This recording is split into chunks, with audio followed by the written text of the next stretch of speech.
লোকসভাত গৃহীত হ'ল নাগৰিকত্ব সংশোধনী বিধেয়ক। বিধেয়ক বিলোপ নোহোৱা পৰ্যন্ত অসমবাসীক আন্দোলনৰ আহ্বান। লোকসভা নিৰ্বাচনত বিজেপিক উৎখাতৰ আহ্বান ডক্টৰ হীৰেন গোহাঁই। অসমীয়াৰ ওপৰত হিন্দু বাংলাদেশীৰ বোজা জাপি দি লোকসভাত গৃহীত হ'ল বিতৰ্কিত বিধেয়ক। লোকসভাত বিতৰ্কিত বিধেয়ক গৃহীত হোৱাটো দেশৰ ঐক্যৰ বাবে ভাবুকি।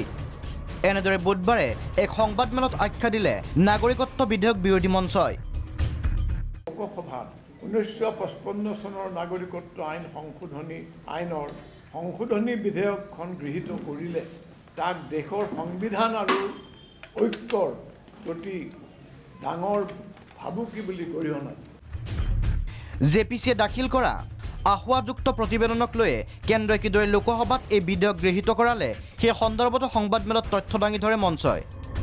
ভাৰতবৰ্ষৰ সংবিধানে ধৰ্মৰ ভিত্তিত নাগৰিকত্বৰ ব্যৱস্থা কৰা নাই আৰু সেইকাৰণে আমি কৈছিলোঁ যে এই বিলখন অসাংবিধানিক। এই গোটেই বিষয়টো একবাৰৰ কাৰণে জইণ্ট পাৰ্লিয়ামেণ্টাৰী কমিটি বা যুটীয় সংসদীয় সমিতিয়ে চুই নগ'ল। যুটীয় সংসদীয় সমিতিৰ আগত হোম মিনিষ্ট্ৰীয়ে নিজে এই কথা স্বীকাৰ কৰিছে যে তেওঁলোকে যিখন বিল আনিছে, যিখন আইন সংশোধনী আইন আনিছে, সেইখন অসম চুক্তিৰ পৰিপন্থী।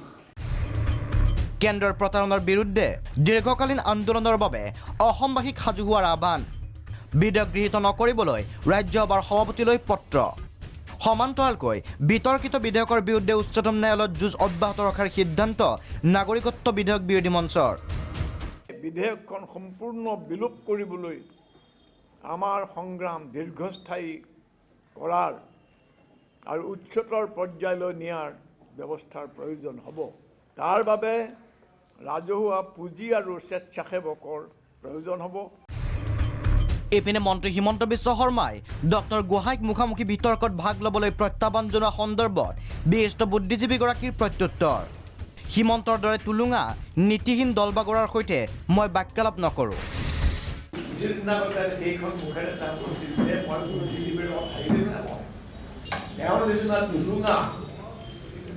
আৰু ভ্ৰষ্ট দলবাগৰা বিদ্যাদৰ্শহীন মানুহৰ লগত মই কোনো বাক্যালাপ কৰিব নোৱাৰোঁ। মঞ্চৰ লগতে নাগৰিকত্ব সংশোধনী বিধেয়কৰ বিৰুদ্ধে সদৌ অসম উকিল সন্থাৰ ঘোষণা। 11 জানুৱাৰীত ৰাজ্যজুৰি অধিবক্তাৰ প্ৰতিবাদ। বিতৰ্কিত বিধেয়ক আইনত পৰিণত হ'লে উচ্চতম ন্যায়ালয়ৰ কাষ চাপিব বুলি হুংকাৰ দি উকিল সন্থাৰ সতৰ্কবাণী।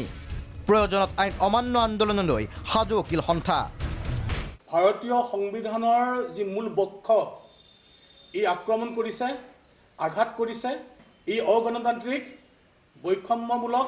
অহা 11 তাৰিখে সদৌ অসম উকিল সন্থাই 49খন তেওঁলোকৰ বাৰ ডিষ্ট্ৰিক্ট বাৰ আৰু যি সাবঅৰ্ডিনেট বাৰত আমি ধৰ্মঘট শোভাযাত্ৰা আৰম্ভ কৰিম। ভিডিঅ' জাৰ্নেলিষ্ট ধীমানৰ সৈতে নীলকমল কলিতা ৰিপৰ্ট, প্ৰাগ নিউজ।